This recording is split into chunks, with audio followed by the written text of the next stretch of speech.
Hello everyone, good morning all of you. Welcome to maths वाला by Ranjit Verma. आज हम basically बात करेंगे एक्सरसाइज 9.2 के क्वेश्चन नंबर 26 है, जो कि बहुत ही मोस्ट इंपॉर्टेंट क्वेश्चन है और इंटरेस्टिंग क्वेश्चन है। इसे चलिए अच्छे से देखते हैं और अच्छे से समझते हैं क्वेश्चंस को। काफ़ी इंटरेस्टिंग है। लिखा हुआ means insert two numbers between 3 and 81 so that the resulting sequence is GP. मतलब आपसे ये कहा गया कि सर जी आपको दो नंबर्स क्या करना, इंसर्ट करना इन दोनों के बीच में। लेट सपोज हम मान लेते हैं सर, सोल्यूशन ध्यान दीजिएगा। तो आपके पास लेट कर लेते हैं 3, उनके बीच में दो नंबर्स हमने G1 और G2 को क्या किया, इंसर्ट कर दिया और लास्ट वन के 81 है। तो टोटल नंबर ऑफ टर्म्स कितने हो गए, 4 हो गए। इस तरीके से इसको आप A1 मान लीजिए, इसको आप A2 मान लीजिए, इसको आप A3, इसको आप A4 मान सकते हैं, ठीक है ना। अब इस तरीके से फर्स्ट टर्म A1 बराबर क्या आ गया सर, A और बराबर क्या आ गया सर 3 आ गया। इसी तरीके से आपको यहाँ पे 81 है, nth टर्म का फार्मूले से आप ब्रेक करें तो a r की पावर n-1 होता है। दैट मीन्स यहाँ से क्या हो गया सर जी, a r की पावर 4-1 बराबर क्या आ गया सर 81 आ गया। अब यहाँ से आप ध्यान से देखें तो a r की पावर क्या हो गया 3 हो गया, बराबर का 81 आ गया। a की वैल्यू आपको सर गिवन है 3 इंटू r क्यूब हो गया और इस तरीके से 81 आ गया। 3 आप उधर डिवाइड में ले जाएंगे तो 81 अपन कितना हो गया सर 3 हो गया। इस तरीके से जो है आपके पास कितना आ गया, ध्यान से देखें तो आर क्यूब बराबर जो है 27 आ गया। अब आप यहाँ से जो आर की वैल्यू जो 27 आपका क्यूब है, इधर आप इसे 27 को जो आप 3 लिख करके 3 का क्यूब लिख सकते हैं। तो आर बराबर क्या आ गया सर 3 आ गया। तो फर्स्ट टर्म भी आपको पता हो गया और इसके बाद कॉमन रेशियो भी आपको पता हो गया। तो इस तरीके से मेरे भाई बहन आप जो है यहाँ से नेक्स्ट अगेन आप फाइंड आउट कर सकते हैं। आपको G1 मतलब क्या हो गया, G1 मतलब A2 है। दैट मीन्स क्या हो गया, G1 मतलब A2। दैट मीन्स क्या होता है sir, according to that formula a r की पावर n-1 से a r आएगा, ठीक। तो a की वैल्यू आपके पास 3 हो गया, r की वैल्यू भी 3 हो गया। तो दैट मीन्स कितना आ गया G1 सर 9 आ गया। ठीक इसी तरीके से सर आप अगला फाइंड आउट करेंगे G2 मतलब G3 है और G3 मीन्स A3 का मतलब हो गया AR स्क्वायर। तो इस तरीके से 3 इंटू 3 का आप क्या रख देंगे सर, स्क्वायर रख देंगे। तो उस पर्टिकुलर केस में जो है आपके पास 3 इंटू 3 जा 9, 3 27 हो गया। G2 आपके पास कितना आ गया 27 आ गया। तो इस तरीके से आपके पास जो दो नंबर्स थे, रिजल्टिंग जो हमारे पास सीक्वेंस आ गया नाउ।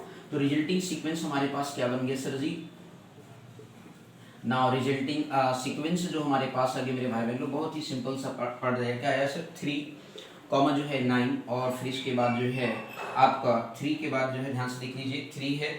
फिर इसके बाद अगला जो नंबर हमारा 9 हो गया, फिर 27 हो गया और फिर इसके बाद 81। तो इस तरीके से हमारे पास एक नया सीरीज बन करके जीपी का आ गया। तो देख रहे हैं मतलब ये इस तरीके से आपको जरूरी नहीं कि 2 ही टर्म रखें, 4 टर्म भी रख सकते हैं, 5 टर्म्स भी रख सकते हैं। बस आपको क्या है मीन्स फर्स्ट टर्म दिया है, कॉमन रेशियो निकाल लेंगे और फिर इसके बाद जो हेल्प से आगे के बेसिकली जो नंबर इंसर्ट किए जाएंगे उसको आप फाइंड आउट कर सकते हैं। ये चीज आप ध्यान रखेंगे। ओके, चलिए नेक्स्ट क्वेश्चन की तरफ फर्दर बढ़ते हैं। अगला क्वेश्चन भी काफी इंटरेस्टिंग क्वेश्चन है, नंबर 27। बहुत ही अच्छा क्वेश्चन है, तो ध्यान से देखिएगा, बहुत ही इंटरेस्टिंग क्वेश्चन है, ठीक है ना। तो चलिए सर जी, अच्छा क्वेश्चन, बहुत ही मतलब पेपर में कई बार बोर्ड में आया हुआ, मतलब बोर्ड में तो नहीं कहूँगा सर, 11th के पेपर में आया हुआ, बोर्ड में तो आपका 11th है। तो इस तरीके से 11th के पेपर में काफी बार आया हुआ क्वेश्चन है। ध्यान से देखिएगा, क्वेश्चन नंबर 27 लिखा हुआ है कि find the value of n। आपको n की वैल्यू बताना है सो दैट a की पावर n+1 लिखा हुआ है। 27 नंबर, वेरी इंपॉर्टेंट क्वेश्चन है मेरे भाई बहन लोग, ये पेपर में काफी बार आ चुका है। तो लिखा है a की पावर n+1 लिखा हुआ है और प्लस में b की पावर n+1 है, अपन में a की पावर n+b की पावर n लिखा हुआ है। इसके बाद फिर इन्होंने कहा कि मीन्स जो है may be the geometric mean between a and b। तो a और b के बीच में ये ज्योमेट्रिक मीन है मेरे भाई बहन, ज्योमेट्रिक मीन ये जो ये टर्म आपका दिया गया है, ये a और b का ज्योमेट्रिक मीन आपको पता है कि सर जी जो हमारा ज्योमेट्रिक मीन होता है a और g मीन्स b के बीच में g, तो ज्योमेट्रिक मीन क्या होता है रूट a इंटू बी होता है। क्या होता है sir ji, root a into बी। तो g की वैल्यू आपके पास क्या है वो आप वैल्यू पुट कर देंगे। तो a की पावर n+1 प्लस b की पावर n+1 अपन में जो है आपको दे रखा है सर a की पावर n प्लस b की पावर n दे रखा है। अब इसके बाद जो equal to sir root A B, मतलब ये आपका क्या हो गया सर रूट ए बी हो गया। अब इस तरीके से जो आगे सर इसे सॉल्व करेंगे आप, तो यहाँ पे क्रॉस मल्टीप्लिकेशन करेंगे। a की पावर n+1 b की power n+1 is equal to जो है a की पावर रूट ए बी से हम लिख सकते हैं a की पावर हाफ b की पावर हाफ इंटू a की पावर n प्लस b की पावर n। इस तरीके से आप राइट डाउन कर सकते हैं। क्रॉस मल्टीप्लिकेशन करने के बाद रूट का मतलब पावर हाफ होता है, हमने उसे इंडिविजुअल मीन्स टर्म्स पे जो है पावर नोट कर दिया है। अब इस तरीके से a की पावर n+1 और b की पावर n+1 बराबर जो है आप इसमें मल्टीप्लाई करेंगे तो a की पावर n बेस सेम होता है तो पावर आपस में जुड़ जाता है, ऐसा आपने पढ़ रखा है। फिर इसके बाद a की पावर हाफ इंटू b की पावर n+1 अपान क्या हो जाएगा 2 हो जाएगा, हाफ प्लस n, तो n+1 अपान 2 आप लिख सकते हैं। क्लियर।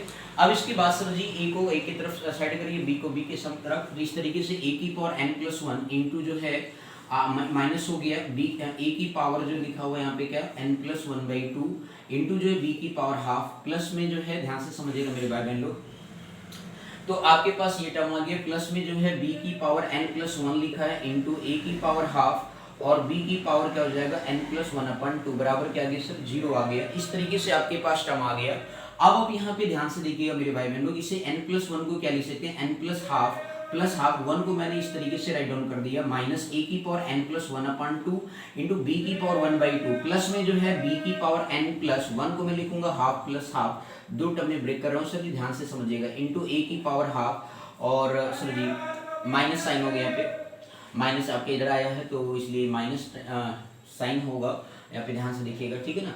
अब माइनस जो है a की पावर हाफ इंटू b की पावर n+1/2 बराबर क्या हो गया सर 0 हो गया। अब इस तरीके से m+n लिखा होगा, इसे m इंटू n के फॉर्म में लिखेंगे, a की पावर n+1/2 इंटू a की पावर हाफ माइनस जो है a की पावर n+1/2 इंटू b की पावर हाफ, ये एक टर्म एक साथ कर लीजिए, प्लस जो है b की पावर जो है n+1/2 इंटू b की पावर हाफ माइनस जो है a की पावर 1/2 इंटू जो है यहाँ लिख दे रहा हूँ सर b की पावर n+1/2 बराबर क्या आ गया सर 0 आ गया। अब इस तरीके से जो है मेरे भाई बहन लोग ध्यान से देखिए, a की पावर n+हाफ क्या है सर कॉमन है, तो n+हाफ को अपने कॉमन कर दिया तो ये क्या आ गया सर जी a की पावर हाफ माइनस जो है b की पावर हाफ आ गया, प्लस आपने यहाँ पे b की पावर n+1/2 को कॉमन किया सर जी, तो ये आपका b की पावर हाफ बनेगा माइनस a की पावर हाफ बनेगा इक्वल टू 0 आ गया। यदि आप ध्यान से देखें सर जी यहाँ पे a की पावर हाफ माइनस b की पावर हाफ है, यहाँ पे जो है b की पावर हाफ माइनस a की पावर हाफ है, तो माइनस साइन कॉमन करेंगे, तो इस तरीके से दोनों में क्या कॉमन है सर a की पावर हाफ माइनस b की पावर हाफ कॉमन कर सकते हैं, आपने कॉमन कर लिया सर जी, और फिर यहाँ से आगे a की पावर n+1/2 माइनस जो है b की पावर n+1/2 ये आपके पास हो जाएगी, क्योंकि जो मैंने माइनस कॉमन किया है वो समथिंग, ठीक है ना, जिससे कि वैल्यू कॉमन हो जाए, इक्वल टू क्या हो गया सर 0 हो गया। अब इस तरीके से जो है सर आप वैल्यूज को क्या कर सकते हैं लिख सकते हैं, तो आपका जो है a की पावर हाफ माइनस b की पावर हाफ जो है नॉट इक्वल टू 0 हो सकता है, क्योंकि कभी ये पर्टिकुलर वैल्यू होगा और वैल्यू कभी 0 नहीं होती है, तो और इस तरीके से आप 0 किसके इक्वेट करेंगे a की पावर n+1/2 माइनस b की पावर n+1/2 को 0 की इक्वेट कर दिया, तो इस तरीके से जो आपके पास जो वैल्यू आ गया सर जी ये बन गया a की पावर n+1/2 बराबर जो है b की पावर n+1/2। अब दोनों तरफ हमने क्या किया b की पावर n+1/2 से डिवाइड कर दिया, तो इस तरीके से आपका हो गया b की पावर n+1/2 बराबर जो है b की पावर n+1/2 अपन b की पावर n+1/2, तो इस तरीके से ये आपका राइट साइड क्या आ गया 1 आ गया, और इधर क्या बन गया a अपन b की पावर जो है n+1/2। अब सर जी इसको बातें सर कैसे कंपेयर करेंगे, कैसे निकालेंगे n की वैल्यू, तो मेरे भाई बहन लोग इसे 1 को मैं लिख सकता हूँ a की होल पावर मींस a अपन b की होल पावर 0, सर ये कंपैरिजन करने के लिए हमने ऐसा लिखा, और आपको पता है समथिंग की पावर 0 की जो वैल्यू होती है वो ऑलवेज 1 होती है, तो इस तरीके से जो मेरे भाई बहन लोग यदि आप ध्यान से देखें तो आपके पास जो वैल्यू आ जाएगा n+1/2 बराबर क्या हो गया सर 0 हो गया, तो n प्लस हाफ है तो उधर जाएगा माइनस हाफ हो जाएगा, तो इस तरीके से n की वैल्यू क्या आ गई माइनस हाफ आ गई। तो इस तरीके से आपको क्या सर वैल्यूज को क्या करना था सर ऑब्टेन करना था मेरे भाई बहन लोग, इसे ध्यान से अच्छे से देख लीजिए, काफी अच्छा और इंटरेस्टिंग क्वेश्चन था, ठीक है ना। कहीं पर कोई डाउट लगे तो कमेंट सेक्शन में आप जरूर लिखेंगे मेरे भाई बहन लोग, बोलो बात समझ में आ गया कि नहीं। ओके, तो thank you so much for watching this my video, thank you.